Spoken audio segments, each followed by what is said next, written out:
PNC, man. He's heading shoulders above Keegan. Not height-wise, I'm talking about talent, you know. I wish he'd get his dominoes fixed, eh? Looks like Queen Dracula when he's He's good, Harry. But it was sold him for £1 million, man. We could get us to the proper team. Ah, anyway, bollocks. It's the only chance we've got to stay in the first division, I'm telling you. You've had that. Oh, hello, Mr. Patterson. You're out short, aren't you? There's a pint, Arthur, will you? Yeah, I'll get it, I'll get it. I'll come and shop and watch the telly. Oh, I do that indoors, Mum. I'll have a game of darts or something. No. There you go. No, I want to watch this programme. About AIDS. AIDS, and yet more AIDS. I'm sick of death of yellow booty AIDS. Death, that's what we're talking about. Look, when I've just finished this course called AIDS at Work. What were your experience in international construction? You've been on an AIDS course? Oh, dear, mate. You should be told you're around the globe, man. Building houses and bunking birds. Have trouble, will trouble. Look, man, I've got to convince 70 bricklayers tomorrow they've got to watch out, watch what they're doing. What for? Then get your shirt lifters on a building site, man. You wouldn't allow it. They get your drug addicts. Look, man, it's not just homosexuals and drug addicts. AIDS affects everybody, right? Everybody who has sex. Maybe he's in America, but not on Tyneside, man. Well, not yet, anyway. I mean, they're just recently getting over the Black Death in Baker, man. Hey, people like you frighten me. How's that, like? Because you didn't listen to anybody. What are you talking about on there? Aye. Oh, listen to what they do on there. What do you get on there?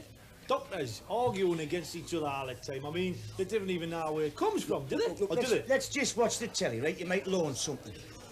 And then come over a game of darts? The strict answer is we don't know. We suspect.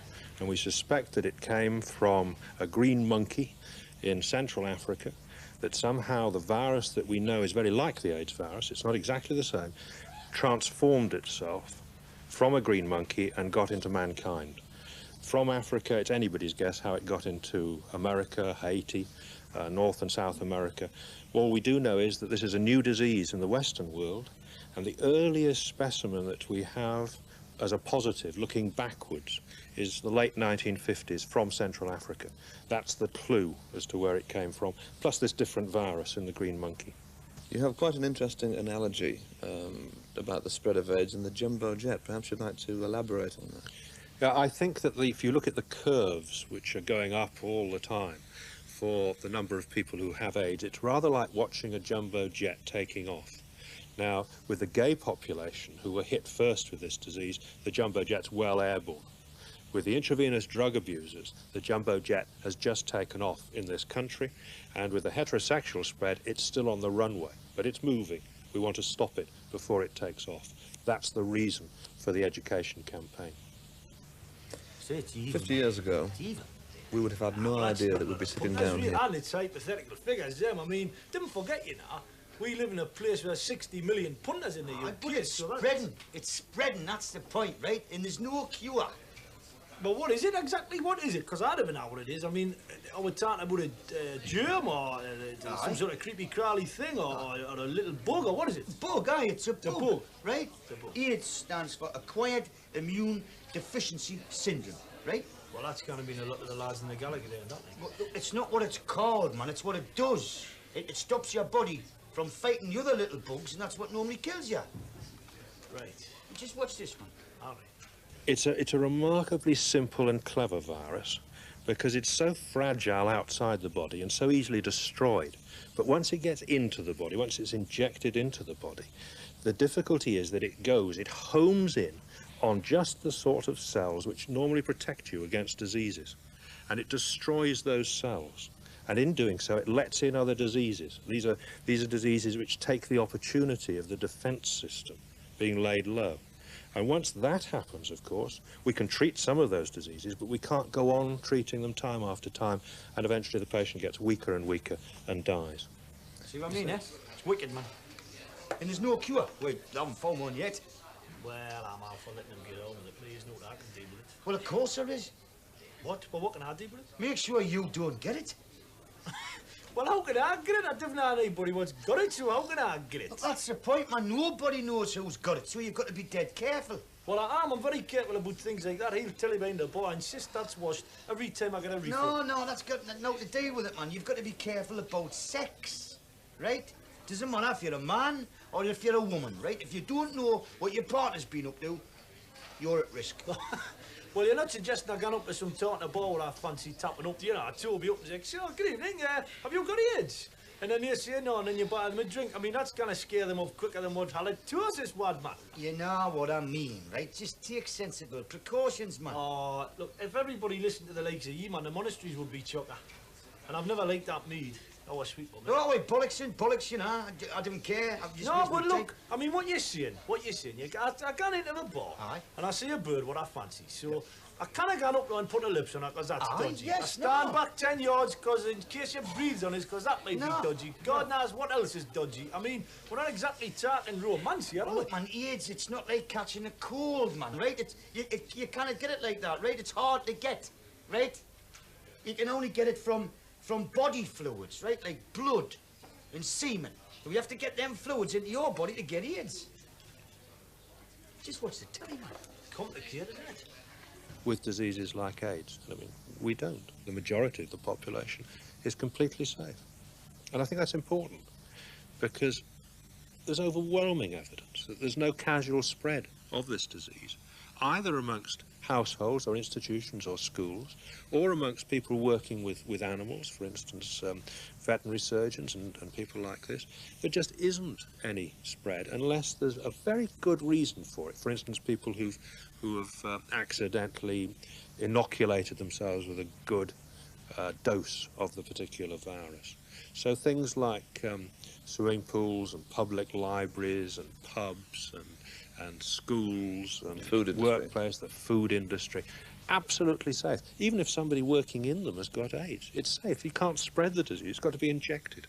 Well, let's get down to the specifics. How can someone contract AIDS? Terribly easily, if they sleep with somebody who is infected in the first place and they don't protect intercourse. That's number one in our society at the moment. And it doesn't matter whether that person is straight or is gay. It can be transmitted from male to female, from female to male, or from male to male. And if a female gets it, as we've said, the baby will get AIDS as well. That's number one. Secondly, if you fool around with needles in drug abuse, you share needles or you share mixing bowls or other equipment with somebody, then you will transmit the infection into them if you are already infected yourself. And the third way is the babies, who are born to mums who are already infected. And that perhaps is the most tragic group of all.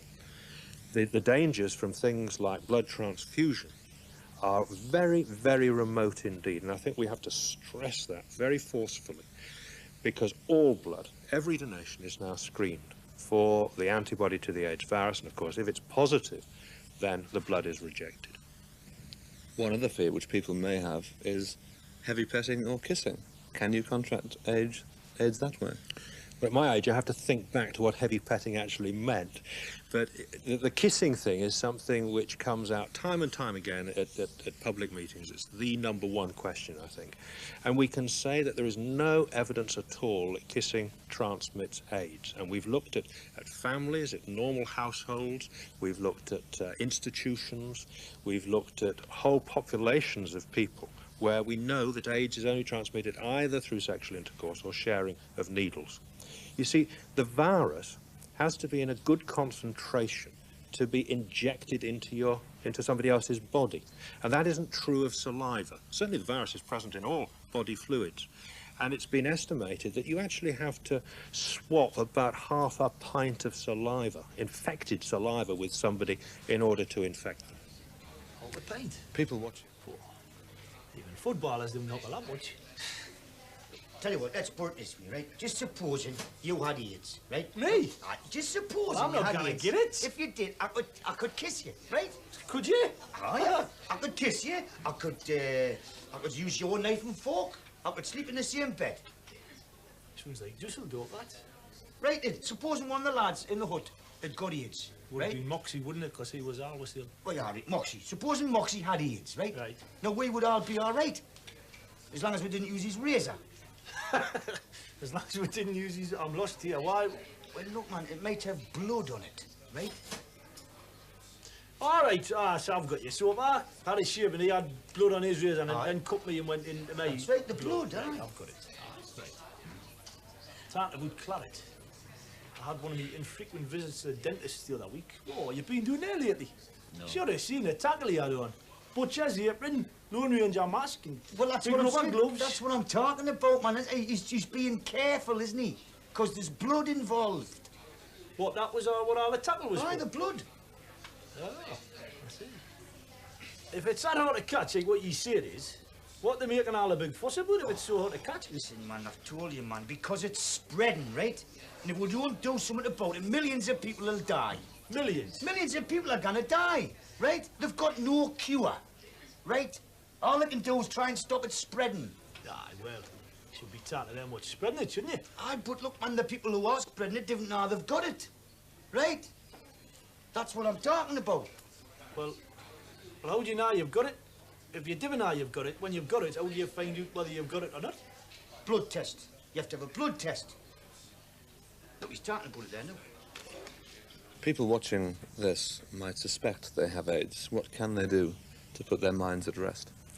Well, the first thing to say is that most of the symptoms which occur in people who are developing AIDS are the sort of symptoms that occur with a cold or flu or anything else. What I feel like after outpatients or you feel like after a particularly arduous newscast. So the message from that is very simple indeed.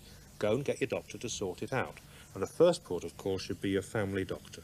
Now, if for some reason you find it difficult to go to talk to him, if, for instance, you live in a small community and you don't want people around the surgery to know, then the sexually transmitted disease clinics are geared up to counsel people and to talk to them. If they want this particular AIDS test, they can tell them what it means. And it's terribly important you don't just go along and have a blood test, because that's all the AIDS test is, taking blood out of the arm, and then a few days later you get the result.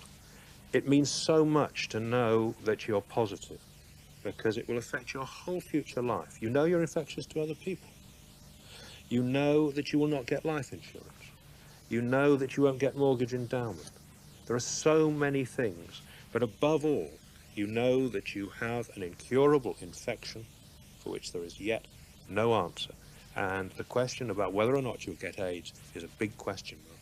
To know you're negative, the converse of the coin, of course, is marvellous to know. And it's because we know so many people who work in the healthcare industry are negative that we know there's no casual spread of the disease. So if you're worried, family doctor, sexually transmitted disease clinics. If you don't want to go to them, then there are lots of voluntary organisations, and the main one in this country is the Terence Higgins Trust, which operates from London, and of course there are various health lines that have been set up in the different regions of the country. There's a wealth of care waiting there to help people, and if they're worried, they should go and seek it. If, for example, someone believes they may be carrying AIDS, but they would be too embarrassed to go to a clinic and say, I think I've got AIDS. If they went along and said, I think I may have a sexually transmitted disease, would a routine check, if there is such a thing, for a sexually transmitted disease reveal that that person is carrying the AIDS virus? No. No doctor in the country would do the particular AIDS test just like that, without counselling the patient first, because the result, if it's positive, is so devastating to that person, whether it's male or female, that they must understand what they're getting into to have the test in the first place. So nobody's going to do that test as a one-off without informing them. The second thing to say is that, for heaven's sake, if you're worried that you might be infected, don't turn up at the local blood transfusion service and think that you'll get the test and be screened out. That's a very dangerous thing to do indeed. You must go elsewhere to get the test done. 50 years ago, we would have had no idea that we'd be sitting down here talking like this about such a worrying, massively frightening problem. How do we know that in 50 years' time a journalist won't be interviewing a doctor and we're talking about people wearing masks because AIDS can spread like the flu virus? How do we know that won't happen? Viruses don't change like that. And I mean, just think of your own experience. You've grown up through lots of other diseases, poliomyelitis, for instance. AIDS is nothing like that disease at all. It doesn't spread through droplets. We've got all the evidence, we've got more evidence than any other disease in the history in a short period of time to say that AIDS doesn't spread like that. There's no fear of it at all. If we thought there was worry, then we'd be wearing masks all the time. In fact, we wear masks in hospital when we're looking after AIDS patients, not because we're frightened that we'll pick up AIDS or another disease from them, but to protect them from the sort of diseases, the coughs and colds and things that we carry around. So we're very confident indeed, and there's overwhelming evidence that AIDS does not spread in that way. You see, people got the wrong idea to start with. Ah, well, that'll be a good press, that. Ah, I mean, wait. they've got a lot to answer for, you know. Wait, fair enough, right? But it was drug addicts and homosexuals that were first affected, right? But they know all about it now. I mean, they have blood tests. And it's up to us to catch them up. Aye, but, I mean, from what you're saying, it's obviously pretty hard. You've got to be pretty unlucky to cop it, haven't you? And, I mean, it's not that I'm would bonking every night, you know? I mean, got to have the odd night up to get pissed. It takes once, right? Just once. One encounter for a man or a woman and you can catch it. Then you can spread it yourself. Right. Eh? Right. When was the last time you were away from home? Huh? Yonks ago, no, I've been on the Nat King Court for canny well. Oh, which reminds me, I'm going to London next week about a job, so fingers crossed. Right, supposing, like, next week, right, you're in London, supposing you're in a bar and you get fixed up with this tart at the bar, right? I mean, I know you can't help yourself, can't you, right? No, but I've always been very choosy. But choosy, man, that's not the point. You might be a prostitute with AIDS. I mean, even if she's not on the game, she could still have AIDS. I mean, you know, she might be daft as you are. She might not care. I mean, how come she doesn't know that you might have AIDS? Oh, thank you very much indeed. It's true, though, isn't it, man? It's true. Look, you heard that story about the bloke who woke up in the morning and written on the mirror was, "Welcome to the AIDS Club." Yeah. Stop it, Jones. Stop it, Jones. He's the one who took me course. He'll straighten you out. No, listen, man. Look, I don't want to be straightened. I only came in with a pain. I don't want to be straightened. Excuse me, Dr. Jones. You were on the course, That's right, yeah. Excuse me, this is my friend, Oz. This is Dr. Jones. Hello, Doctor. Sit down, why didn't you? He's been watching your programme, but I still can't persuade him that he's got to watch what he's No, doing. look, man, look, it's not... Look, you've came in, actually. You've come in halfway through a conversation, Doctor. I can just quickly tell you. He's given me the whole 9 yards about this AIDS business, right? Which I'm not gonna get. No, and I'm saying to him, I'm going down to London next week about a job concerning work. And he's saying to me, you've got to be careful what you do or else you may catch AIDS, which I'm not gonna catch. Yes, and you might bring it back and give it to your lass. Phew. And that's how it spreads. Well, get me own back on the milk, man, eh? Oh, just shut up, man. Will you just try and be sensible for once and listen to the doctor? Well, I'm not... Well, can you explain to anybody what he can? Because I can't make head nor tail of this. What's your problem? Can I help you? Well, there's one thing I kind of puzzle out, well, from what he's been saying, just a matter of interest. You were saying before that you can only get it through blood and semen, body fluids, which is what you said, wasn't it? Yep.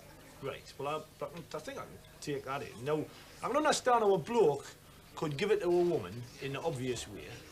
I can understand how a bloke would give it to another bloke in the... Well, we're all men of the world here, I think. Yeah. Not that I'd be up to that at all, but I can understand it. And I can understand how you can get it through jabbing a needle in your arm, because there's blood, you know, gone into your bloodstream again. But I can't quite... I don't even consider myself particularly thick in this respect, but I can't quite see... Thank you. I can't quite see how a woman can give it to a man, because... Well, I don't know what the technical term is, but I mean, you know, it's one-way traffic when you're in there, isn't it? It's not coming the other way, is it? Well, I mean, if you think about it, when you're having sex, everything's engorged with blood, isn't it? You're dealing with delicate tissue. So, I mean, it's perfect for bugs to go either way. It's not one-way traffic, it's two-way traffic.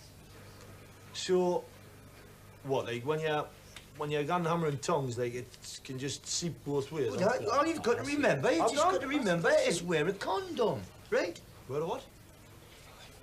A sheath, right? A Johnny, you know. A blob? A blob, Oh, right, I can't wear aye. one of them. A blob, just put a blob on. can't Right, wear- that's what I've got to tell the lads at work tomorrow, man. I can't wear one of them, but that are. Have you ever worn one?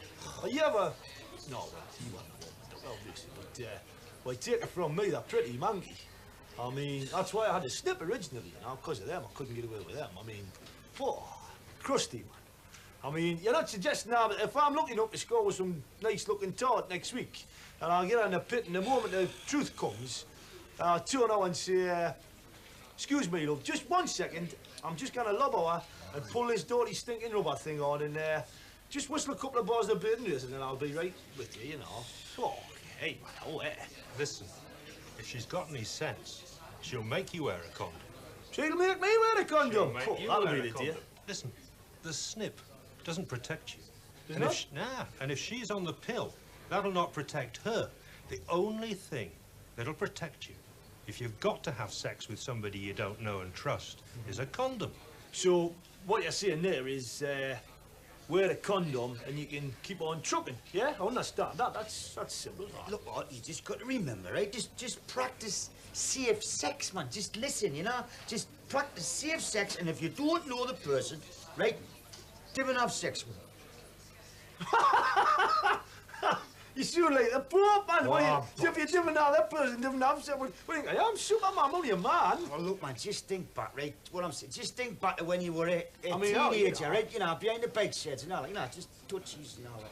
What, touchies but knee all the way job, like Yeah, you know what I mean. Right. So a GR then, that sort of thing's all right. Yeah, but some forms of foreplay could be dangerous, couldn't it? It's very simple. You can touch and you can hug and you can feel. Yeah. You can kiss people. That's all safe. All you've got to remember is that blood and semen are infectious. So, if you introduce blood or semen from somebody infected into your body, or if you're infected and you inject blood or semen into somebody else's body, that's the way that AIDS spreads. Remember it. Injection, infection. Injected means infected. Injected means infected. That's canny, that. I just dashed that one off to St. Norman Fowler.